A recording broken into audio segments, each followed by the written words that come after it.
Muy buenas. Mi nombre es Manuel Rey y soy profesor de Historia del Arte y diplomado en Turismo. Y muchos me conoceréis porque hemos realizado juntos muchas visitas culturales.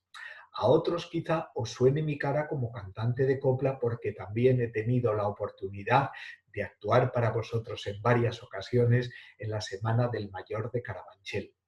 Al acercarse estas fechas navideñas, solíamos visitar juntos estas joyitas de nuestro rico patrimonio histórico, artístico y cultural que son los belenes madrileños.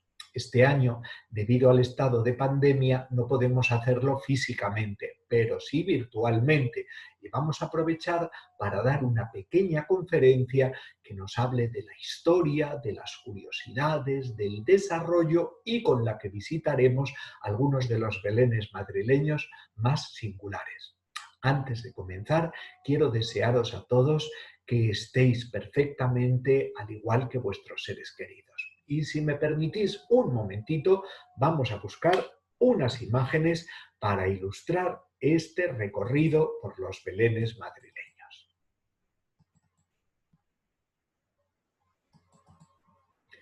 Cuando hablamos de los belenes nos asunta una duda. ¿Cuándo surge esta costumbre piadosa de representar por medio de unas figuras o con seres humanos? Porque existen también los belenes vivientes y en la Comunidad de Madrid tenemos uno famosísimo, el Belén viviente del Escorial.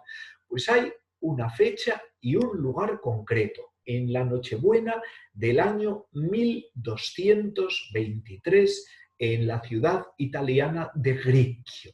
¿Y quién tuvo esta feliz idea? Pues fue ni más ni menos que San Francisco de Asís.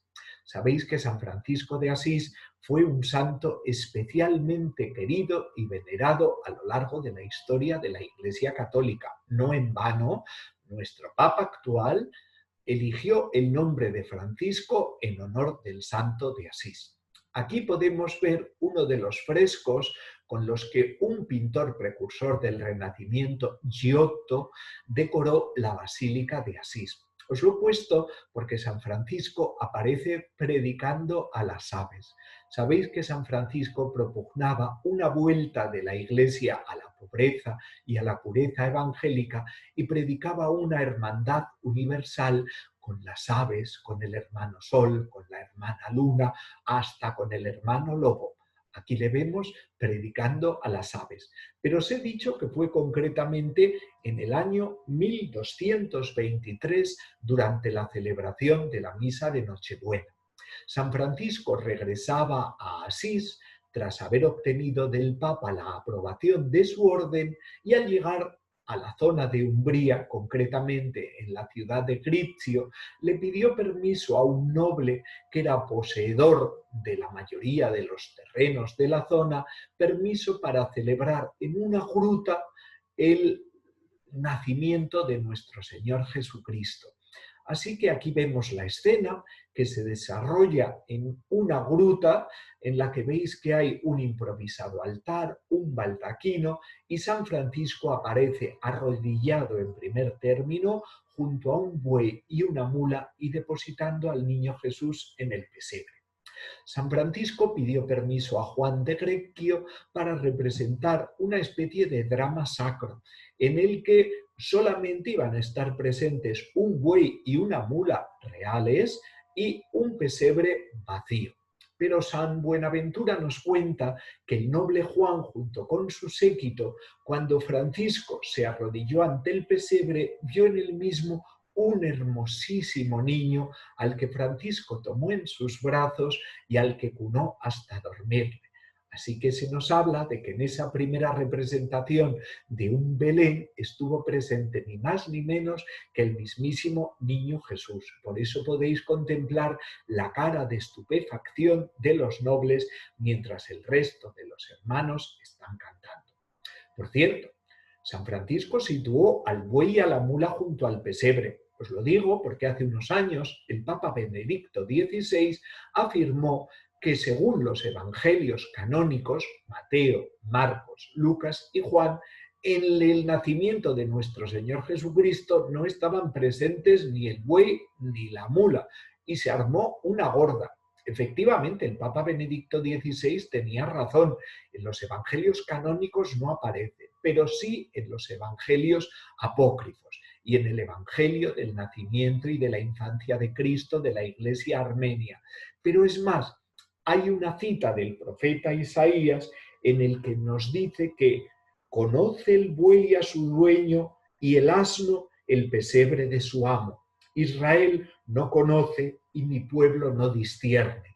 Así que se nos representa una especie de prefiguración de que en el nacimiento del Mesías estarían presentes el buey y la mula. Pero os he dicho que San Francisco fue el fundador de la orden franciscana, junto con otra orden que es la rama femenina de los franciscanos, que son las clarisas, y también creó una orden para seglares, la Venerable Orden Tercera. Así que estas tres órdenes religiosas van a difundir en Occidente, a partir del siglo XIII, la costumbre piadosa de recrear el nacimiento de nuestro Señor Jesucristo al llegar la Navidad. Existía también otra costumbre, la de que los religiosos en los conventos, en las catedrales, en las iglesias, representasen en unas obras teatrales el nacimiento de nuestro Señor Jesucristo. Son los dramas litúrgicos. Y en España tenemos la suerte de que se conserva la obra más antigua de teatro escrita en castellano en un documento hallado en la Catedral de Toledo. Actualmente está depositado en la Biblioteca Nacional y es el auto de los Reyes Magos. Así que nos hablan de esta recreación del nacimiento de Cristo con la presencia de estos magos que vinieron de Oriente y, además, de una manera muy curiosa, cuando se acercan a ofrecer sus dones a nuestro Señor Jesucristo, plantean la duda de los magos. Os voy a leer uno de los versos que componen este drama. Los Reyes Magos dicen: si fuese rey de terra, el oro querrá; si fuere hombre mortal, la mirra tomará; y si rey celestial, estos dos dexará, y tomará el incienso que le pertenecerá. Así que en este drama sacro se nos cuenta que esos tres dones, el oro, el incienso y la mirra, era una prueba que los magos hacían a nuestro Señor Jesucristo para saber si era rey, hombre o Dios. Y la elección del incienso hizo que se decidiese de que eran las tres cosas: hombre, rey y Dios. La representación de los Reyes Magos no era nueva dentro del arte cristiano occidental, aunque nos pueda parecer muy curiosa la imagen que estamos viendo. Dentro de las catacumbas de Santa Priscila, en Roma, ya hay unas pinturas al fresco que nos muestran tres figuras que pueden ser los Reyes Magos. Pero en una de las iglesias más bellas de la ciudad italiana de Rávena podemos ver la representación de estos tres Reyes Magos y podéis leer en la zona superior sus nombres: Baltasar, Melchor y Gaspar, y veis que están siguiendo una estrella. Nos puede parecer curiosa la manera con la que van vestidos. Fijaos que hace unos años se lió también una buena por el vestuario elegido por la alcaldesa Carmena para representar a los Reyes Magos. Pero es que la vestimenta de los Reyes Magos ha evolucionado con la historia. En estos mosaicos de Rávena vemos que ni siquiera llevan coronas, llevan unos gorros muy curiosos que nos hablan de su procedencia de Oriente. Y además, en el Evangelio de San Lucas, que se menciona a los magos, no nos dicen ni si eran tres ni cuántos eran, y se dice que son unos magos de Oriente que hemos visto su estrella y venimos a adorarle. Con el tiempo se concretaría en tres Reyes Magos, y ese número sagrado, el 3, que también alude a la Santísima Trinidad, representaría las tres edades del hombre: la juventud, la madurez y la ancianidad. Y por eso veis que la edad de los tres Reyes Magos es diferente. Con el fin de la Edad Media y los descubrimientos que hicimos los españoles y los portugueses en las Indias y en África, se comenzó a representar a los tres Reyes Magos como representantes de las tres partes del mundo, de Europa, de Asia y de África. Y por eso uno de los reyes acabó siendo de color negro. Pero esto sucede a finales del siglo XV y principios del siglo XVI.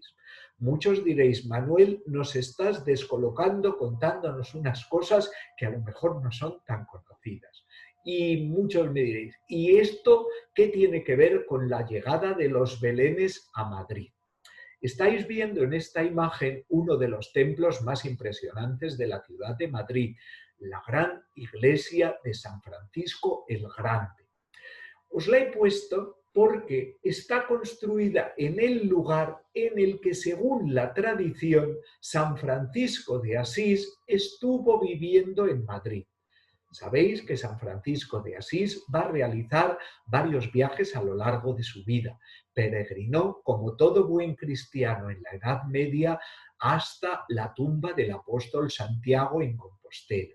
Y después vino a Madrid para dirigirse a África porque quería convencer al sultán de Alejandría, en Egipto, y convertirse al cristianismo. Sabemos que ese viaje lo realizó y llegó hasta la corte del sultán Abdel Malik, donde tuvo que pasar varias pruebas que le permitieron regresar a Europa sano y salvo. El caso es que se menciona que Francisco vivió en unos bosques que había fuera de la muralla de Madrid, en un lugar que ahora conocemos como Las Vistillas, y allí se construyó una choza. Con el tiempo, sobre la choza en la que, según la tradición, se había alojado Francisco de Asís, se construyó una iglesia. No la de San Francisco el Grande, sino esta que podéis ver a la derecha de la imagen y que es conocida popularmente por los madrileños como San Francisquito. San Francisquito está construido en el lugar en el que, según la tradición, se alojó San Francisco y donde se conserva una imagen muy venerada de Jesucristo, la imagen del Cristo de los Dolores. Además, en esta gran vía de San Francisco, que es como se conoce a esta gran calle madrileña, hay tres templos dedicados a San Francisco. San Francisquito, San Francisco el Grande y, en dirección a la Puerta de Toledo, la iglesia y el hospital de la Venerable Orden Tercera Franciscana. Así que, según la tradición, San Francisco trajo a España la costumbre piadosa de recrear con los belenes el nacimiento de nuestro Señor Jesucristo. Esto nos daría lugar al origen legendario de los belenes madrileños. Pero como siempre que os hablo de una leyenda, os tengo que decir que está muy bien lo de que sea legendario, pero no es real. Sabemos que la costumbre de poner belenes se empieza a difundir por España y por Italia en los siglos XIV, XV y XVI. Pero realmente, cuando esta costumbre se popularice en Madrid, va a ser con la llegada de un rey que, aunque había nacido en Madrid, antes de ser rey de España, fue duque de Parma, Piacenza y Guastalla, y con el tiempo rey de Nápoles y de las dos Sicilias. Estamos viendo aquí este magnífico retrato que ejecutó Francisco de Goya sobre el rey Carlos III vestido de cazador.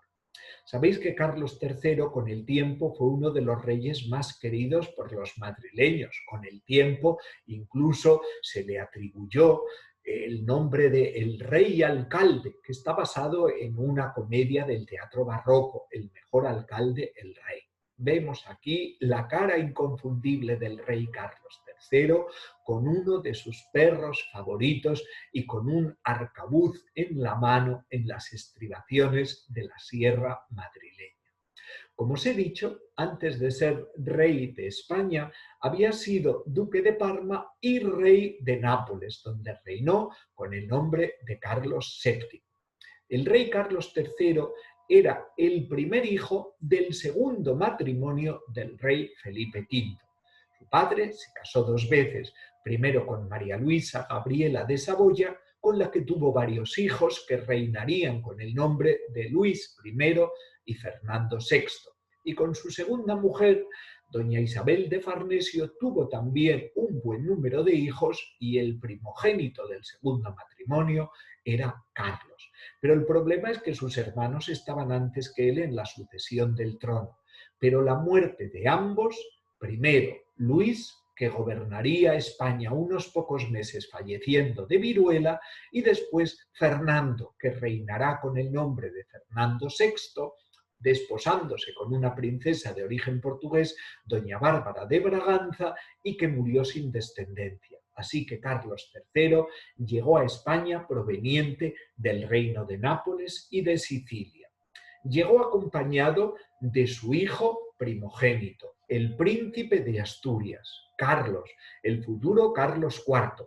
Como os he puesto antes un cuadro de Goya, os pongo ahora otro cuadro de Goya en el que pinta a Carlos IV vestido de cazador, al igual que había hecho con su padre, con un perro a sus pies, y veis que en la mano sostiene un arcabuz de caza.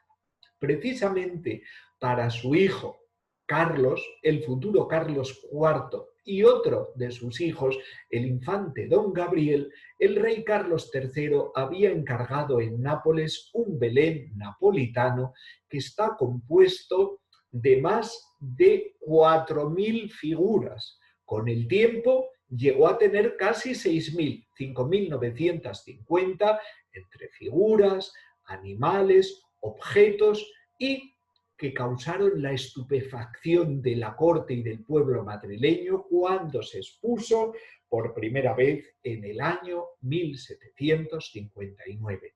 Primero se expuso en el Palacio del Buen Retiro, y cuando se acabaron las obras del Palacio Real de Madrid, al que conocemos hoy como el nombre del Palacio de Oriente, empezó la costumbre de ponerse todas las Navidades este maravilloso Belén, que se conoce con el nombre del Belén del Príncipe, porque estaba destinado a Carlos IV, como os he dicho antes, a la sazón príncipe de Asturias. Las figuras son bellísimas y están hechas a la manera napolitana.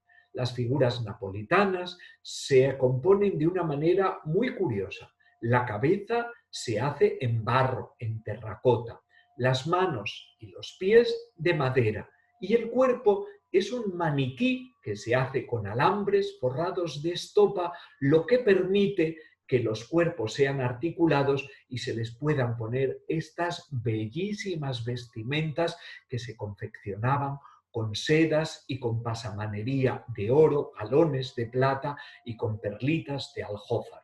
Esta es el grupo central de ese Belén del Príncipe que se expone este año en el Palacio Real de Madrid. Cada año se expone con una escenografía diferente. Aquí veis algunas de las escenas que forman parte de este Belén napolitano. ¿Y por qué los llamamos belenes napolitanos? Aparte de porque sean originarios de Nápoles, es peor que las figuras, veis que van vestidas siguiendo la usanza del reino de Nápoles. Nos llama la atención que, en primer lugar, hay también personas que son turcos, forman parte de una banda de músicos que acompaña el séquito del rey Baltasar. Tras ver esta imagen y ver el detallismo y el amor con lo que se pone todos los años el Belén del Príncipe en el Palacio Real de Madrid, vamos a ver otro grupo en el que aparecen varias figuras muy curiosas. Aparecen diversos personajes a la napolitana, pero veis también que hay una mujer llenando un cántaro, una fuente de agua. Vemos estos esclavos negros y vemos también cómo aparecen diversas figuras que llevan los textos sagrados de las tres religiones: la Biblia, el Corán y la Torá de los judíos. El año pasado este Belén estuvo dedicado al rey Carlos IV y María Luisa de Parma y a Francisco de Goya, y por eso veis que estas figuras napolitanas están manteando a un muñeco recreando uno de los cartones para tapiz más célebres de Goya, el cartón del Pelele. el Belén del Príncipe tiene una extraordinaria calidad y sus figuras son maravillosas. Recrean diversos tipos. Hay desde todos los oficios que representarían los 12 oficios de las personas que aparecen los 12 meses del año.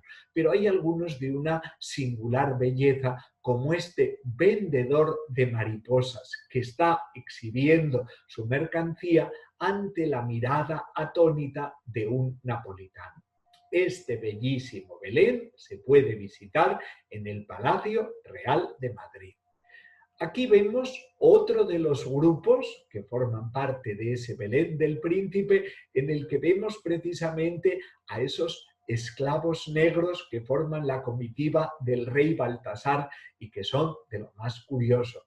Aparecen vestidos de una manera muy curiosa, a la turca. Pensad que en la época del rey Carlos III, en el siglo XVIII, Oriente se relacionaba con el Imperio Otomano, con Turquía, y por eso veis que van vestidos con turbantes y con estas casacas y estos trajes. Una característica también de los belenes napolitanos es que muchos de los instrumentos que portan las figuras están hechos con plata, como el estandarte que veis, como los platillos que está tocando uno de los músicos o como el trombón, la trompeta que porta. Se hacen con plata al igual que las joyas, por eso eran unos belenes tan apreciados y tan costosos y que no nos extraña que dejasen boquiabiertos al público madrileño.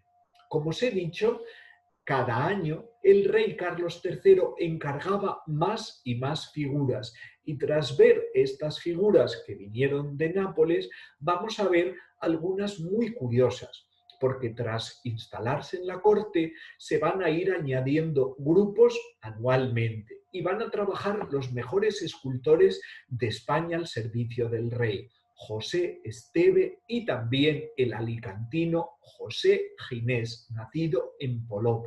De él se conservan 36 figuras que las podemos visitar en la Real Academia de Bellas Artes de San Fernando. Nos puede resultar un poco curiosa esta escena para un Belén, pero es que están recreando la matanza de los inocentes. Han sido restauradas con mucho mimo para una exposición que se ha hecho en Valencia, por el carácter levantino del escultor, y podéis apreciar el extraordinario realismo con el que está representada esta madre que está luchando desesperada para evitar que su hijo sea asesinado. Podéis ver también que, a diferencia de las figuras napolitanas, estas se hacen de barro y por eso, por haberse utilizado muchas veces, han sufrido varias pérdidas. Las figuras de José Ginés son de un realismo extraordinario. Fijaos aquí cómo aparece esta madre con ese grito desgarrador que le podemos ver hasta la campanilla y cómo este soldado de Herodes está rematando con este puñal sangriento al bebé. Las escenas son de una crudeza terrorífica y aquí podéis verlas tras la restauración en la que veis que se han devuelto los colores. Nos llama la atención en este grupo escultórico la presencia de figuras femeninas, porque lo que se nos narra en este episodio es el dolor terrible de las madres y de las abuelas cuando Herodes, tras no regresar los Reyes Magos e informarle de dónde había nacido el Mesías, decide matar a todos los niños menores de 2 años. Efeméride que se conmemora el 28 de diciembre. Es la matanza de los inocentes y la festividad de los santos inocentes. Aquí veis cómo estas 3 mujeres están mordiendo en la pierna, sujetando del brazo, y la abuela está a punto de sacarle los ojos a este soldado que ha matado a uno de los niños. Y podéis contemplar cómo en el fondo aparece una madre llorando con el cadáver de su hijo, como si fuese una marioneta a la que le han cortado los hilos en su regazo. Esta obra extraordinaria de la escultura española se puede visitar en la Real Academia de Bellas Artes de San Fernando. Lo digo para que retomemos las costumbres, con todas las medidas de seguridad, de visitar los museos madrileños. Ahora os voy a hablar de una escultora extraordinaria, porque muchas veces cuando os he dado clases de arte, en algunas ocasiones os hablo de pintores y escultores y hay una pregunta recurrente. Y no había pintoras, no había escultoras, muy pocas. El problema es que el aprendizaje del oficio de pintor o de escultor se tenía que hacer en un taller y el padre debía dejar a su hijo a cargo de ese maestro que le enseñaría todos los secretos del oficio. Por eso en España ningún padre podía dejar a su hija menor de edad en la casa de otro hombre para aprender un oficio artístico. Lamentablemente, las pintoras y las escultoras son hijas de pintores o escultores y pudieron aprender el oficio paterno. Por cierto, hay una magnífica exposición ahora en el Museo del Prado sobre las pintoras y el papel de la mujer en la pintura española. Se llama Invitadas y lo podéis ver en el Museo del Prado. Pero os he dicho que este Belén que estamos viendo también está en una iglesia madrileña, en el convento de Santa Teresa el Real, que está en la Plaza de España. Está hecho por Luisa Roldán, la Roldana, extraordinaria escultora barroca, hija de uno de los grandes imagineros sevillanos, Pedro Roldán, y que llegó a ser escultora de cámara del rey Carlos II. Realizó también varios belenes, a diferencia de los napolitanos, están hechos en terracota, en barro cocido.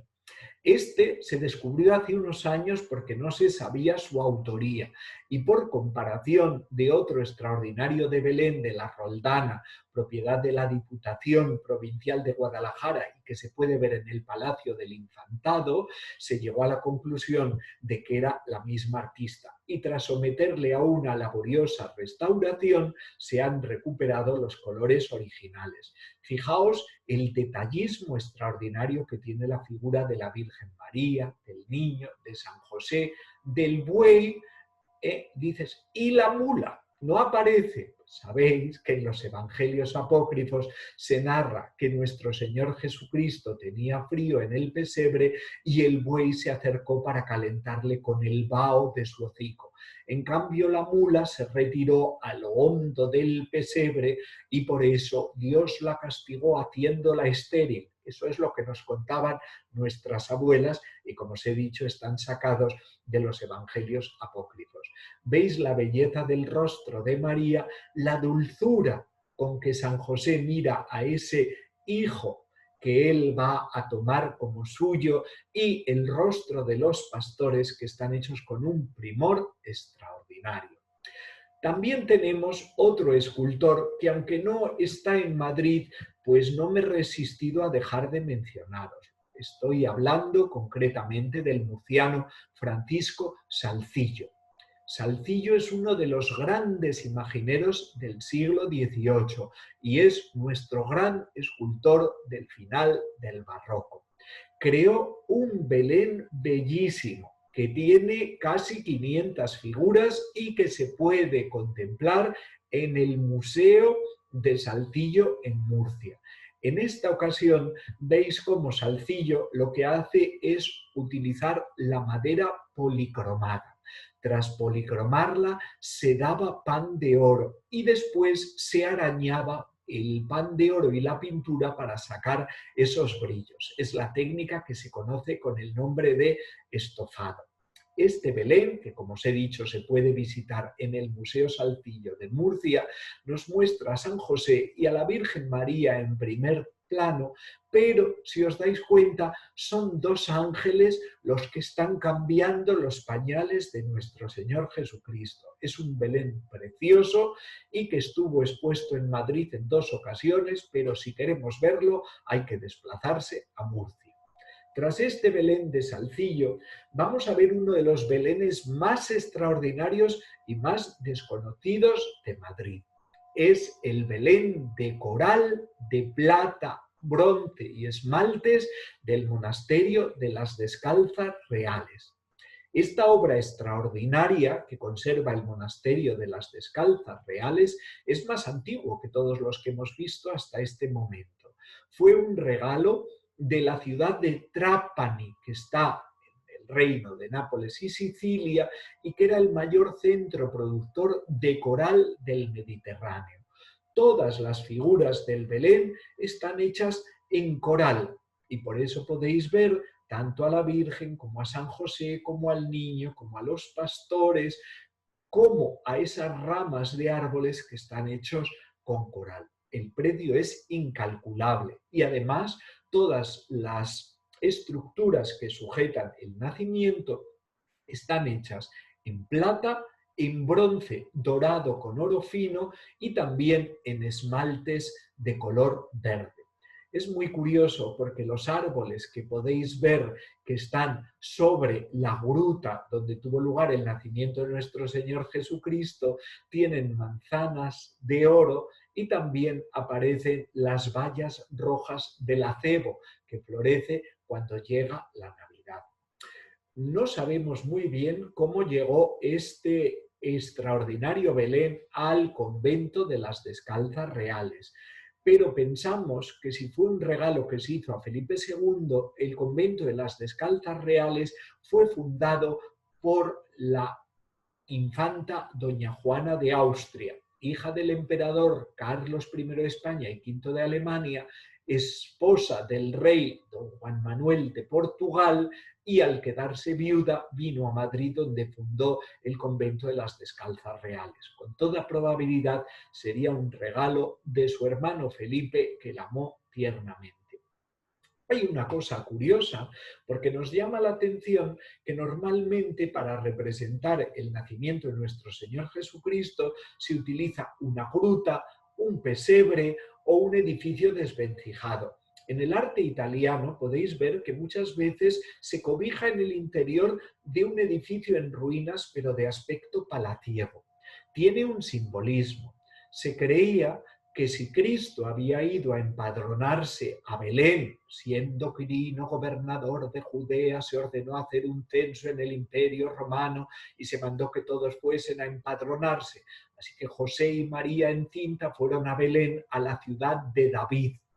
El rey David había construido un palacio en la ciudad de Belén, palacio que estaba en ruinas. Así que el nacimiento de Jesucristo simboliza otra vez el renacimiento de la casa de David, porque para ser el Mesías esperado por los judíos había de ser del linaje de David. Es un Belén extraordinario y está en el convento de las Descalzas Reales de Madrid. Aquí tenemos otro Belén completamente diferente. Está en esta ocasión en la capilla de San Isidro, que forma parte de la iglesia de San Andrés, que tiene entrada por la Plaza de la Paja y la capilla de San Isidro por la Plaza de los Carros, que está a su espalda.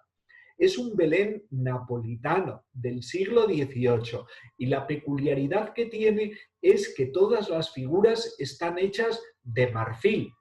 Es de una finura extraordinaria y podéis ver que tanto el niño Dios en el pesebre como María, como José, como el buey y la mula y como los pastores que se acercan a adorarle, están hechos con un gran realismo y una gran minuciosidad, porque son figuras de marfil.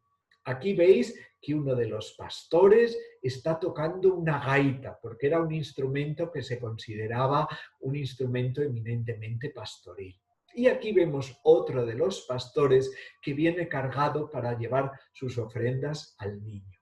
Es un Belén extraordinario y está en una vitrina y se puede ver dentro de la capilla de San Isidro, en la iglesia de San Andrés. Y es otro de las joyas de las que os hablaba antes en el sentido literal del término, como tenemos en Madrid estas joyas del arte y que no son tan conocidas por el gran público.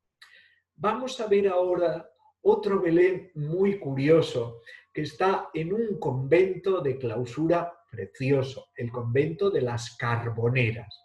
En realidad son las monjas jerónimas, pero como se encontró un cuadro en una carbonería que unos niños estaban jugando con él y un fraile franciscano que los vio jugando les dio unas monedas y lo llevó y lo depositó en este convento y se puso junto al altar mayor. Es el cuadro que se conoce como la Inmaculada Carbonera. Así que a este convento de monjas jerónimas que está en la plazuela del Conde de Miranda, justo a la espalda de la plaza de la villa, se pone todos los años bajo el coro esta joyita de Belén que nos puede parecer un poco curioso. Es un Belén quiteño. Cuando hablamos de Belén quiteño es que está hecho en Quito, en Ecuador. Los españoles llevamos a las Américas y a Filipinas la costumbre piadosa de poner estos belenes. Se pone todos los años en la clausura y nos muestra cómo en la América virreinal se van a hacer estos belenes con algunas singularidades. Los artistas indígenas que tallaban estas imágenes, pues claro, no conocían a los camellos y a la hora de representar a los reyes los ponen vestidos como los reyes europeos y montados en caballos, porque un rey que se preciase tenía que ir montado en un caballo. También veis que aparecen en esta esquina dos figuras en la que aparece un heraldo llevando una estrella y otro que está tocando una trompeta para anunciar la venida de los reyes. El altar se adorna todos los años con granadas y con rosas blancas. La granada es el símbolo de la resurrección y las rosas blancas son símbolo de la pureza de María. Es un Belén precioso y os voy a poner otra imagen para que veáis en detalle las figuras principales: San José, la Virgen y el Niño Dios. Nos llama la atención que el tamaño del niño sea más grande casi que el de los padres y en relación con los Reyes Magos, pero es una especie de perspectiva jerárquica. Cuanto más importante sea una figura, más grande se hace. Aquí veis uno de los montajes que hacen las monjas todos los años en los que se pone una custodia como símbolo de que Cristo, su destino final es la Eucaristía. Está en la plaza del Conde de Miranda y, por cierto, las monjas carboneras, si vais y llamáis a la puerta y cruzáis el patio, en el torno venden unas riquísimas pastas conventuales.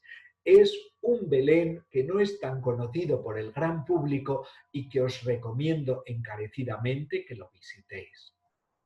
Después nos vamos a ir a hablar de otro de los grandes belenes madrileños. En esta ocasión es el Belén del Ayuntamiento de Madrid, que se expone ya desde hace unos años en el Palacio de Cibeles, en el gran edificio de Antonio Palacios, que era el Palacio de Telecomunicaciones y que actualmente es la sede del Ayuntamiento de Madrid.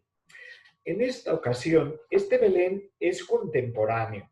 Se va a encargar a un maestro belenista, que es madrileño y que se llama José Luis Mayo Lebrija.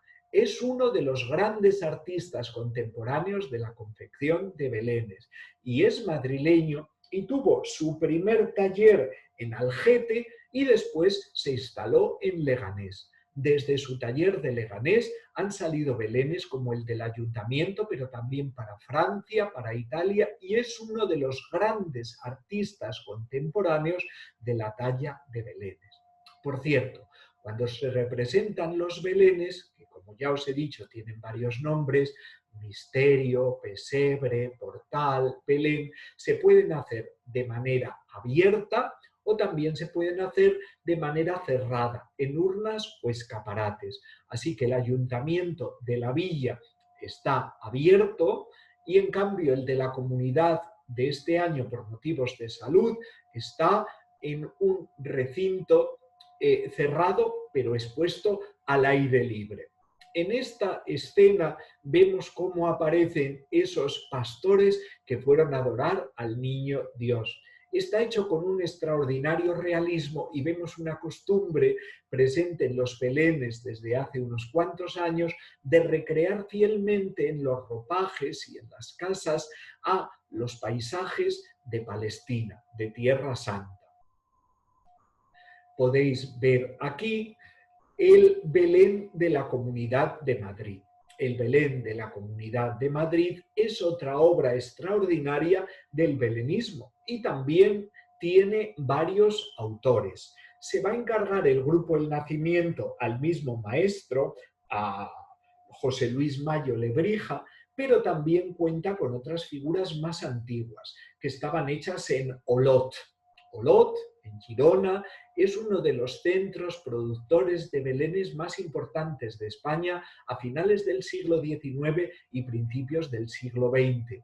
Muchas de las figuras se hicieron en escayola para abaratar los costes, pero últimamente se han vuelto a hacer en barro cocido, en terracota, siguiendo la costumbre tradicional.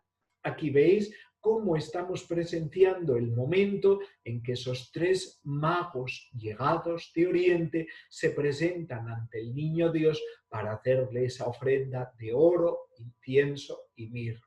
Algunos ya habéis descubierto que en el Ayuntamiento de la Comunidad de Madrid se han recreado en diversas ocasiones lugares históricos de España. Os lo digo porque esta torre con esta puerta que veis a mano derecha de la imagen es la puerta vieja de bisagra, que está en Toledo.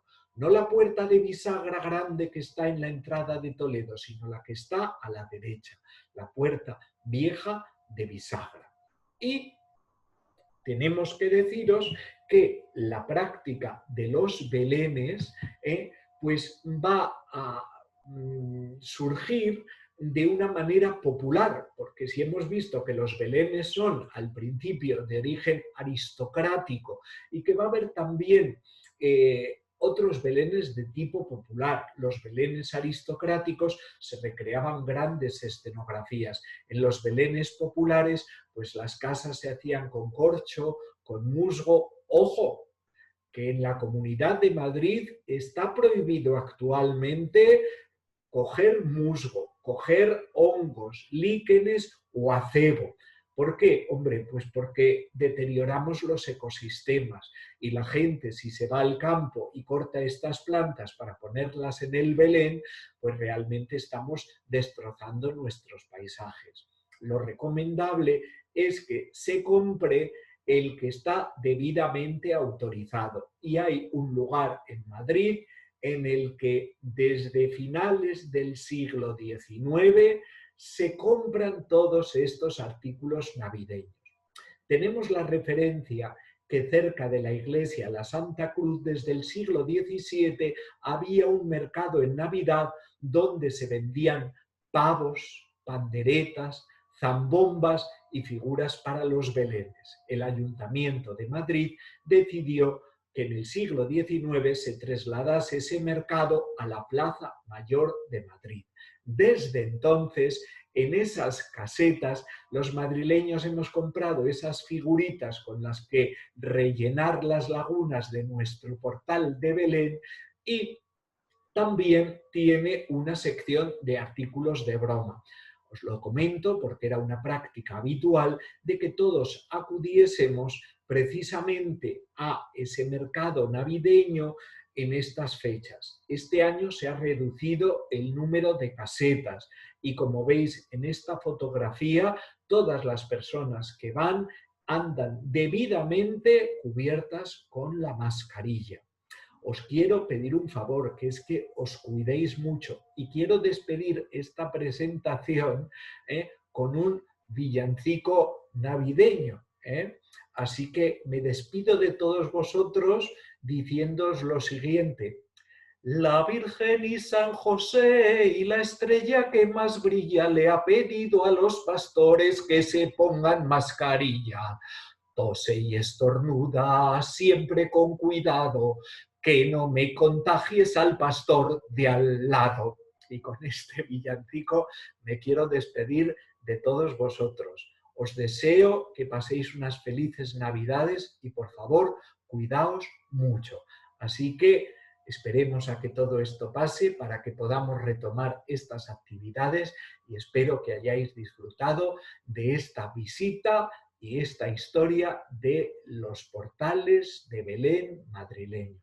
Un beso y un abrazo virtual. Cuidaos mucho.